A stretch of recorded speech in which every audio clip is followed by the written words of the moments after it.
Hello बच्चों, let's read the question. The question says the outermost layer of earth is called. Option A mantle, option B core, option C crust and option D centre. ठीक है बच्चों. इस question के अंदर हमें क्या पूछा है कि अर्थ की जो आउटर मोस्ट लेयर होती है उसको हम क्या कहते हैं. सो इस क्वेश्चन को करने के लिए हम क्या करेंगे, की कंसेप्ट अप्लाई करेंगे. की कॉन्सेप्ट. अब की कॉन्सेप्ट के अंदर क्या हो जाएगा कि हमारा जो की कंसेप्ट हो जाएगा, earth earth interior earth interior earth interior surface. Earth का जो इंटीरियर सरफेस होता है, earth interior surface is is divided. Earth interior surface is divided in layers.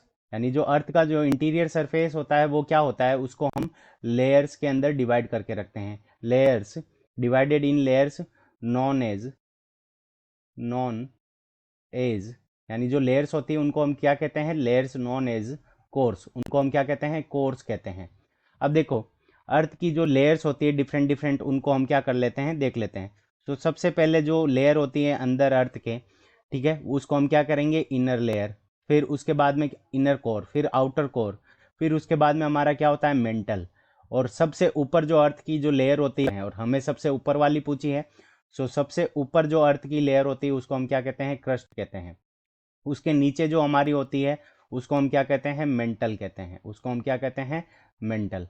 तो सेकंड नंबर जो लेयर होगी वो हो गई हमारी मेंटल. थर्ड नंबर जो लेयर रहती है इसको हम क्या कहते हैं, आउटर कोर. इसको हम क्या कहते हैं, आउटर कोर. तो ये हो गई हमारी आउटर कोर. और अर्थ के सबसे बीच में जो लास्ट लेयर रहती है उसको हम क्या कहते हैं, इनर कोर. और हमें पूछा कि जो अर्थ की आउटर लेयर होती है उसको क्या कहते हैं, तो उसको हम कहते हैं क्रस्ट. क्रस्ट हमें कौन सा ऑप्शन के अंदर गिवन है, ऑप्शन सी में गिवन है. Option C is the correct answer of this question. I hope you understood it well. Best of luck. Thank you.